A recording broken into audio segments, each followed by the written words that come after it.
Empire.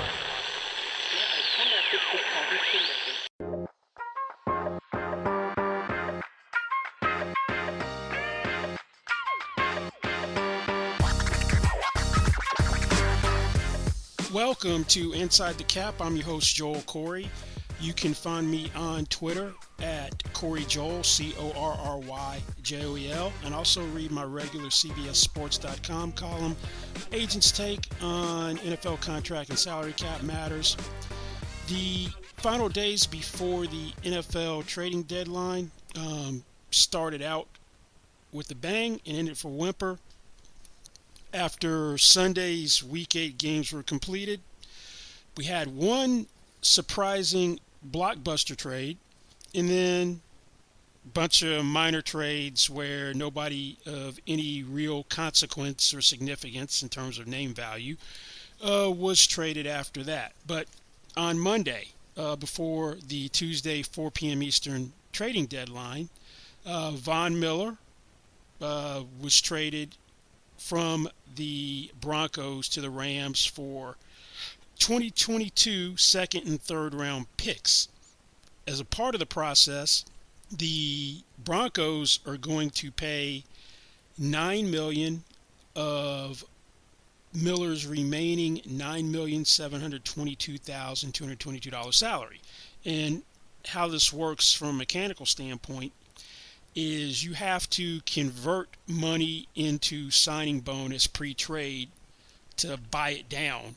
So that's a cap charge, the $9 million for Denver. So the only cap charge the Rams are going to have is the $722,222 for the remaining 10 weeks of the regular season. Denver is going to be left with now a dead money charge of $21,402,778. That's Miller's, what was his $22.125 million cap number minus what the Rams are going to be paying for the rest of the year. If Denver had lost Von Miller through free agency, the way the compensatory pick rules work, because of he has 10 accrued seasons, you couldn't get more than a fifth round pick back in return. So the compensation is great. And you got to look at it from the standpoint that they're essentially buying a second round pick for the $9 million. And the reason I say that is if you look at the cost of what the contract was for the top pick in the second round this year, for Tyson Campbell of the Jaguars, first pick in the second round, $9,015,108. So basically, they bought a second round pick, is how I look at it, and the compensation is a third round pick for the trade. But nonetheless, that is two picks for Denver. And Denver did something which you don't really expect for a team that is still, that you don't see that NFL teams typically do. Most teams, given when the trading deadline is, if they think or they're at 500, which Denver is, they have false hope that they can make a playoff run. Denver started out 3-0, then hit a snag. Now they're 4-4, but they're basically punting on the season. They're like, hey, we're not a contender. If for some reason we get to the playoffs, we're an early exit. They're like, hey, we're admitting they're rebuilding. Most teams won't do that. And in the AFC, it's really jumbled. That you've got Denver, you got Tennessee, who right now 6-2 would have the number one seed, and you've got 11 teams that are at least 500. So it's not a very settled process, but they're giving up on. They're punting to me on the season. Now the Rams, they're all in. In the NFC, it's a whole different picture. In the NFC, it's pretty top-heavy, and it seems like it's more or less settled that you've got 5 teams that are in: Packers, Cardinals, Cowboys, Buccaneers, Rams, barring collapses. Saints are sitting at 5-2. The way their schedule looks out, they should win at least 11 games. So really, you're fighting for one spot. So a whole different story in the NFC. Rams are all in. It's Super Bowl or bust for the Rams after getting Von Miller. This is a team that has an aversion to premium picks in the draft. They have not had a first-round pick since 2016. Won't have one until 2024. The 2022 draft is going to be uneventful for them on the first 2 days. The only pick they have in the first 2 days is right now the third-round compensatory pick they got for the Lions hiring Brad Holmes as GM. So it's all in for the Rams this year to win the Super Bowl. If they win it, it's all worth it for mortgaging the future by not having premium picks. The addition of Matthew Stafford, they're all going for it. What it'll do from a football standpoint is if you've got Von Miller now coming in with Leonard Little at one end, and you have the most disruptive force on the inside in Aaron Donald, they should be able to get to the quarterback with 4 people. So you don't have to blitz as much. There are more people in coverage. So an already tough defense has gotten tougher. So outside of that move, we really didn't have anything of real consequence. We had Melvin Ingram go from Pittsburgh to Kansas City for a conditional 6th-round pick in 2022. Mike Tomlin had what I thought was an amusing comment about Melvin Ingram. We want volunteers, not hostages, after the trade. So he was a situational pass rusher in Pittsburgh. In Kansas City, he'll allow Chris Jones to move more back inside, who'd been out on the edge, so he can pair with Frank Clark on the outside. You had another minor trade. Houston gave up on Charles Omenihu, goes to San Francisco for a 2023 6th-round pick. Philadelphia likes to collect cornerbacks who were inactive with their former teams. Kerry Vincent goes from Denver to Philadelphia, conditional 22 6th-round pick. And Kansas City traded Laurent Duvernay-Tardif for tight end Daniel Jones. Duvernay-Tardif had been a starting guard in Kansas City prior to taking 2022 off for COVID to stay up in Canada. He opted out to help out with COVID. Duvernay-Tardif was unique from the standpoint he's one of 11 players in the NFL, had a no-trade clause, so I had to waive it in order to be traded. Now, let's turn our attention to why you didn't have a lot of movement at the trading deadline. Now, part of the reason is cap space, and you have to have enough cap space to acquire the rest of a contract, which would be 10/18 of the base salary, and if you have any per game roster bonuses or a 17th game roster bonus, fit someone in, unless you do like the Denver Rams trade where you're eating salary on the way out the door. Now, the team with the most cap room, Jaguars, they're not in a buying mood. Why are they going to be buying any players when the Jaguars are in contention for the first pick? They're 1-6. So that's one problem. Denver had a ton of cap space. They were sellers. They had over $15 million before Von Miller. They were sellers. The Eagles, granted they blew out the Lions on Sunday. Nobody's thinking this team is making the playoffs. They're 3-5 now. They had basically $21.1 million. I'm using this according to NFLPA data before Sunday's games were played. Carolina, $14 million in cap space. They've already made major moves. And Seattle, a little over $12 million in cap space. They're 3-5. They're treading water, hoping when Russell Wilson comes back, maybe they can make a push. Unlikely. The Washington football team, $11.33 million in cap space. They're going nowhere fast. They're 2-6. So that's part of the problem. That the teams with the cap space aren't good. And the teams that don't have cap space were the ones that could have made a move. Like, let's get to one guy that New Orleans reportedly had some interest in. Odell Beckham Jr., who that's now interesting situation with his dad posting on Instagram video of how Baker Mayfield can't hit his son when he's open. Love to be in that locker room when things come back to fruition. So the Saints, in order to be cap compliant, because of they kicked the can down the road by taking a credit card approach to the salary cap by restructuring contracts constantly, barely had any cap room. So they could not afford what you would need to acquire Odell Beckham Jr.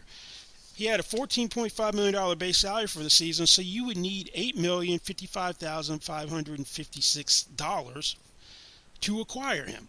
Now, he's not very productive in Cleveland because he and Baker Mayfield not on the same page.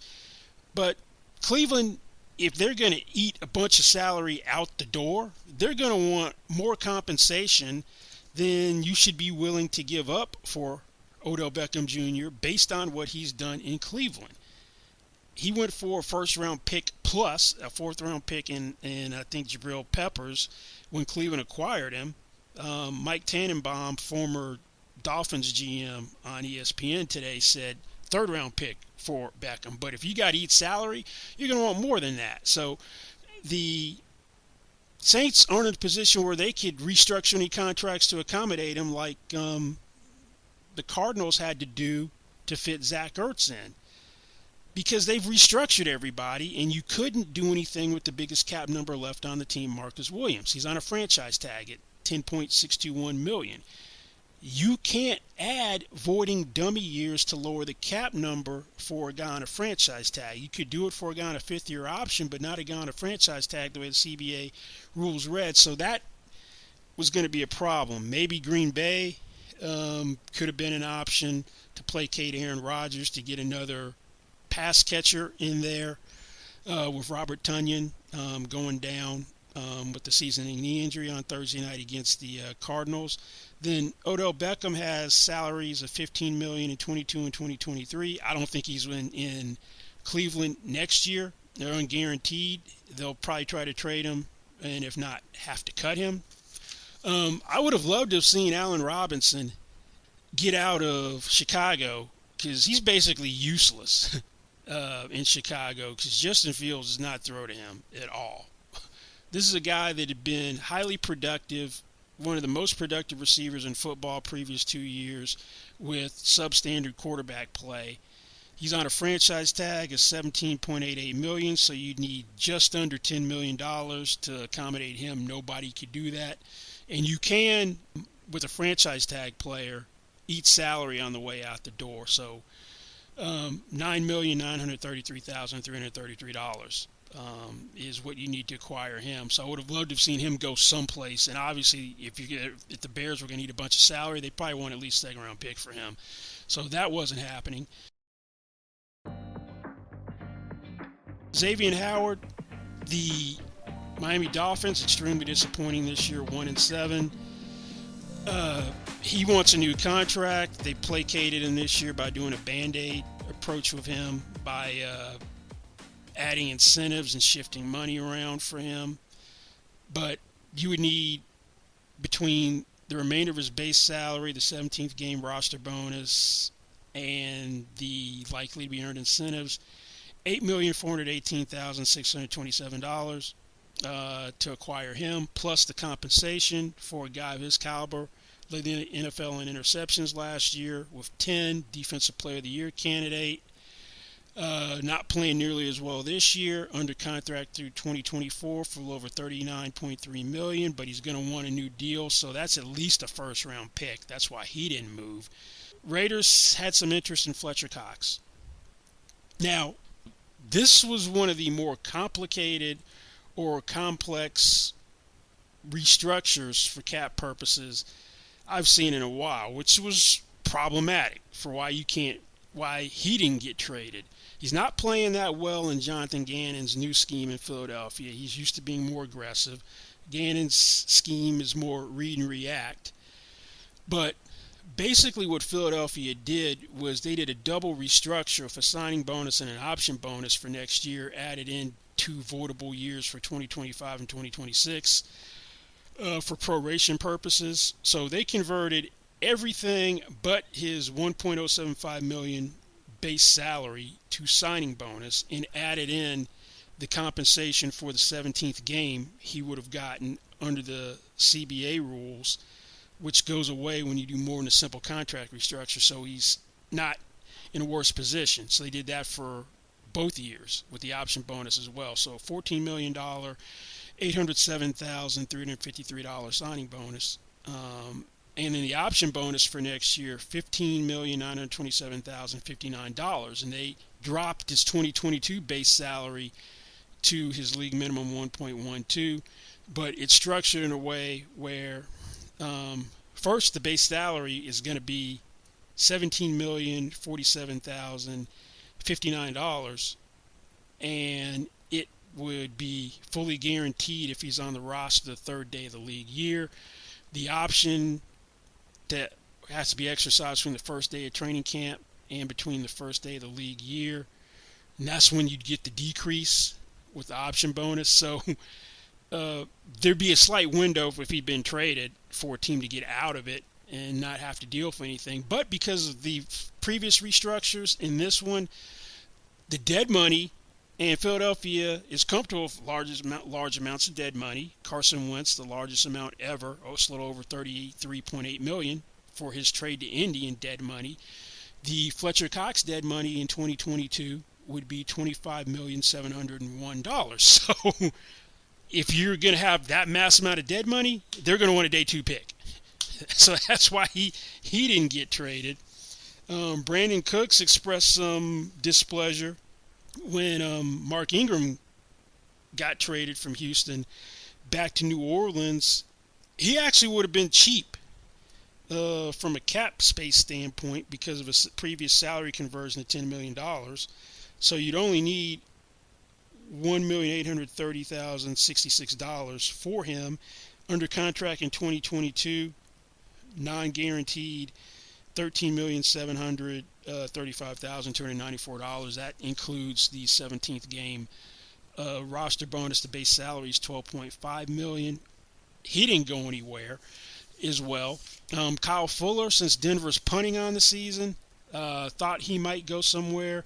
He'd become the fourth corner in Denver, but then Bryce Callahan hyperextended his knee. He's gone on IR. He's going to miss some time. So instead of being someone who barely plays, he's now the third corner. That may have been why he didn't get traded.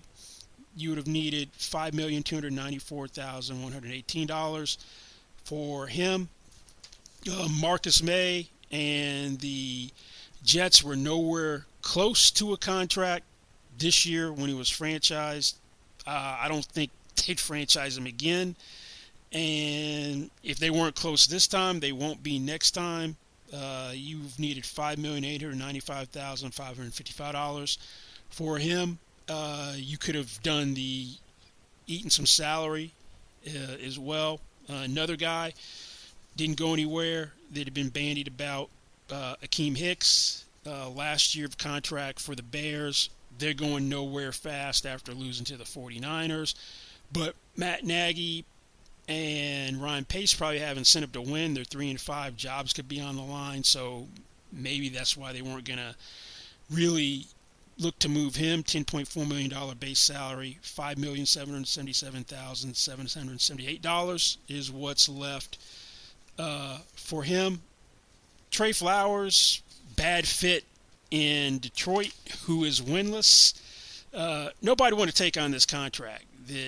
It's $14.375 million this year. He's got 16 in 2022 and 2023, $1.625 million fully guaranteed next year. You'd need just under $8 million, so that would have been a fire sale move.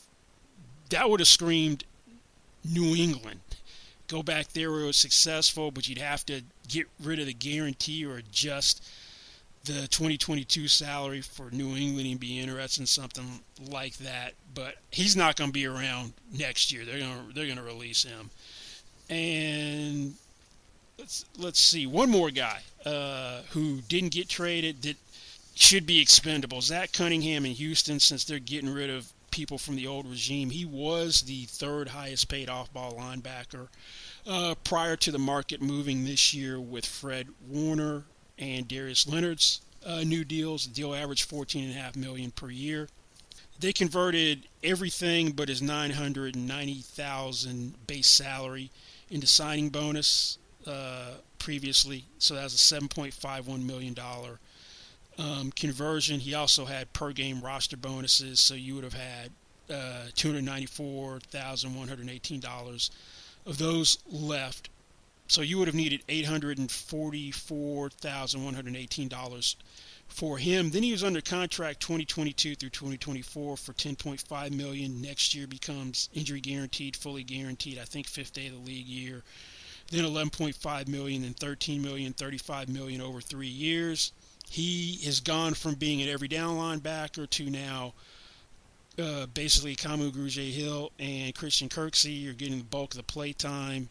Also, he's had some disciplinary issues this year from the preseason, and then was benched for a half this year before becoming basically a two-down linebacker, if that.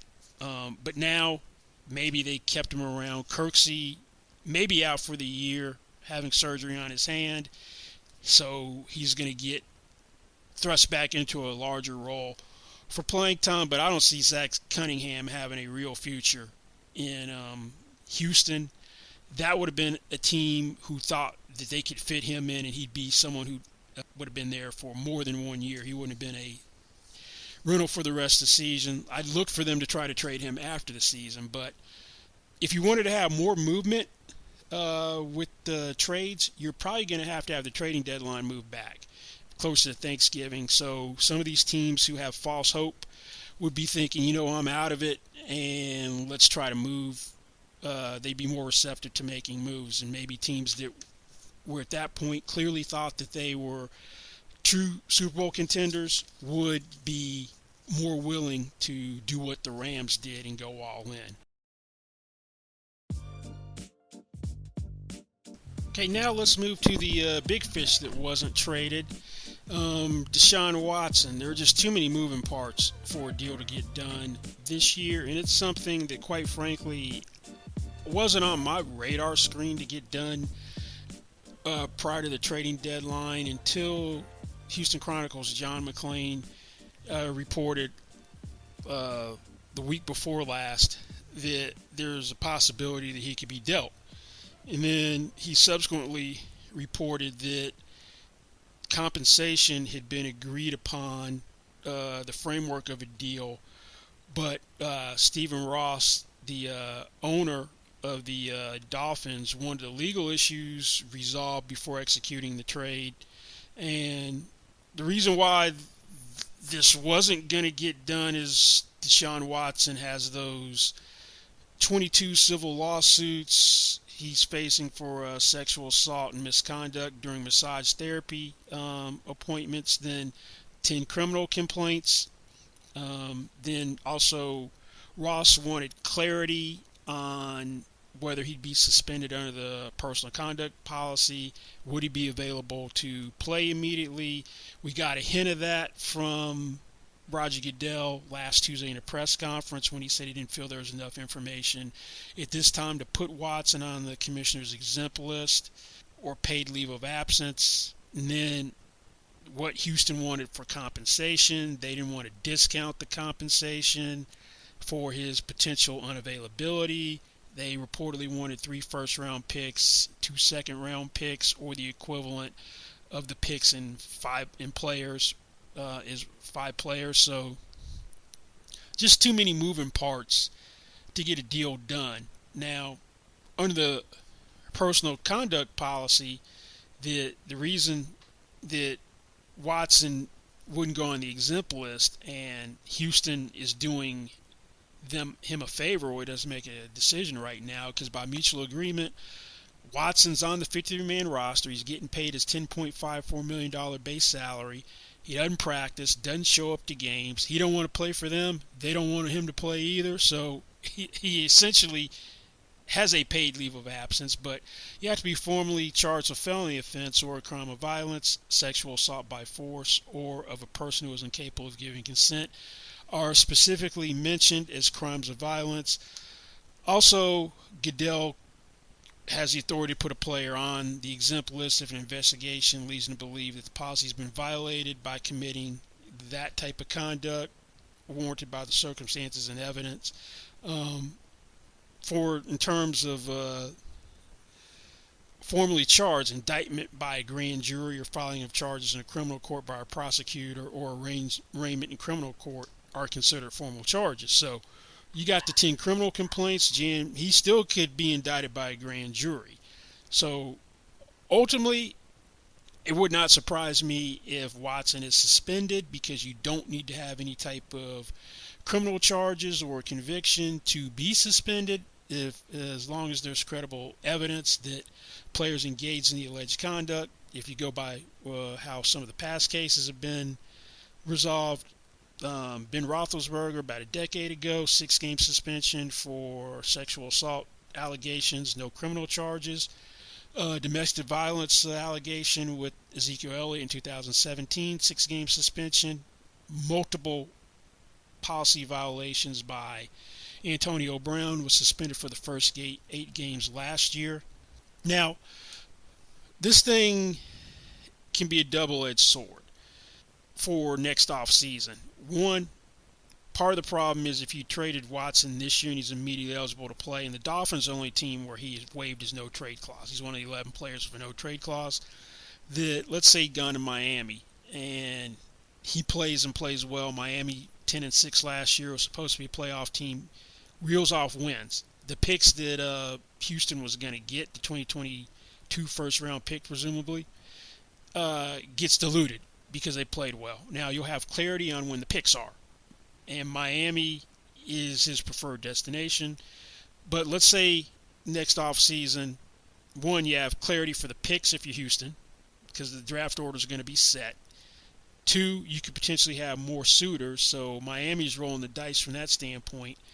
You would hope that there'd be progress on his off-the-field or legal situation, but that could go one of two ways. Let's say other stuff comes to light, which I don't know if it will or not, and it gets worse. Then his trade value would be worse than it is now, or he gets indicted by a grand jury. Interesting hang-ups for why there hadn't been a settlement is he doesn't want a non-disclosure. He wants transparency. Usually the celebrity wants the non-disclosure, but it's flipped in this case, and that's part of the holdup of why he didn't have the civil suits settled. So even if you got that one component out of the way, you still wouldn't know if he was out of the woods criminally if you acquired him. So that also factors in the whole equation. Let's say next offseason, you got a whole universe of teams potentially that are looking for a quarterback. The Eagles are going to have the most draft capital. They could have 3 first-round picks. They're going to have their own. They're going to have Miami's. And the Colts, right now it's a 22 second-round pick. But if Carson Wentz plays 75% of the snaps, or the Colts make the playoffs and it's 70%, and it doesn't look like they're going to make the playoffs unless the Titans collapse. And what I did mention in the earlier part is with Derrick Henry going down with the seasoning injury, they didn't acquire a running back. The most logical choice would have been Marlon Mack, but having a trade in the division, I can see why that didn't go down, so they went out and signed a 36-year-old Adrian Peterson off the street. But still, they should. I don't think the Colts are making the playoffs, but still, Eagles could have 3 first-round picks. Washington football team needs a long-term solution at cornerback. Head coach Ron Rivera recently admitted that in a radio interview.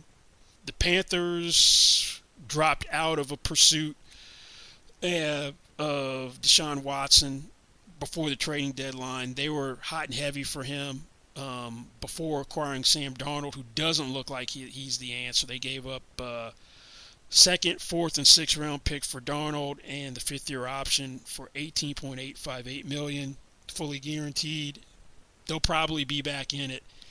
Denver, they're acquiring more draft capital to make a run at some quarterback. Watson was supposedly acceptable destination during the offseason, so they could be back in the mix. The Steelers don't have the same draft capital some other teams, but Ben Roethlisberger, who's 39, is expected to retire. So you'd have more teams potentially in the mix. So that could hurt Miami's pursuit. But still, Watson has to waive no trade clause for other teams as well. You've got clarity of where people are picking in the draft. Now, from a contractual standpoint, the acquiring team next year for Watson is going to need $35 million of cap room because that's his salary in 2022. He's under contract 2022, 23, 24, and 25. $136 million over the 4 years. Cap numbers of 35, 37, 32, and 32 million. 22 salary is fully guaranteed. The 35 million. The 2023 salary, $20 million base, $17 million fifth day of the league year roster bonus. Both of them are guaranteed for injury. They become fully guaranteed next March 20th on the fifth day of the 2022 league year. The 2024 and 2025 salaries are unsecured, not guaranteed at all. But now, if you have a suspension under the personal conduct policy, the guarantees would void. So you're going to need $35 million of cap space to take on Deshaun Watson in a trade next year. And the Dolphins are in the best position to do that from cap commitments. They have the fewest next year at just under $132.25 million with 36 players under contract. The top 51 players count in the offseason. Presumably they'd have to move. They'd move Tua Tagovailoa at that point in time, the fifth pick in the 2020 draft. And you would think that the Sam Darnold compensation would be a baseline of what they would get for Tua once they traded him. If they got Deshaun Watson next year, Tua basically has 9 games this year to prove that he could be the answer at quarterback. So if he lives up to the draft position, then maybe they're out. But as I said, Darnold went for a 2021 6th-round pick, 2nd-round pick in 2022, and 4th-round pick in 2022. So from a cap standpoint, the Texans will be picking up $24.2 million of cap space next year by trading him. His cap number is $40.4 million in 2022. That's no longer a part of the equation. There'd be $16.2 million in dead money, which is a cap charge for a player no longer on the roster because of the $27 million signing bonus he got in the 4-year, $156 million contract he signed in September 2020. And then his $42.4 million, $37.4 million, and $32 million cap numbers in 2023, 2024, and 2025 come off the books. Now, since we're past the trading deadline, nobody can be traded until the first day of the league year next year, which is March 16th. You can agree to a trade in principle next off season. Before that becomes effective once the new league year starts. That's what happened when Alex Smith went from the Chiefs to the Washington football team. We saw trades get agreed to early this year with Carson Wentz going from the Eagles to the Colts, and then the Rams and Lions with Jared Goff and Matthew Stafford swapping teams. So this thing ain't over for Deshaun Watson. Probably gets moved sometime next offseason. Now, if he doesn't settle the civil lawsuits, we may not have clarity at the beginning of the offseason just because his deposition won't take place until February 22nd at the earliest. The pretrial discovery process ends on March 25th. And a status conference in which a trial date would be set is scheduled for May 2nd, and the NFL draft is April 28th through April 30th. But hopefully, we know that the early part of the offseason will be dominated by Deshaun Watson trade talk, and then also what other veteran quarterbacks could be on the move. Aaron Rodgers, Russell Wilson. So also there'll be other options, but the saga is going to continue next offseason, and for now, we can put a pin in Deshaun Watson. Well, that's going to be it for this week's Inside the Cap. Thanks for listening. Don't forget you can find me on Twitter at Corey Joel. That is CORRYJOEL. And read my Agent's Take column at CBSSports.com. And we'll see you back here next time.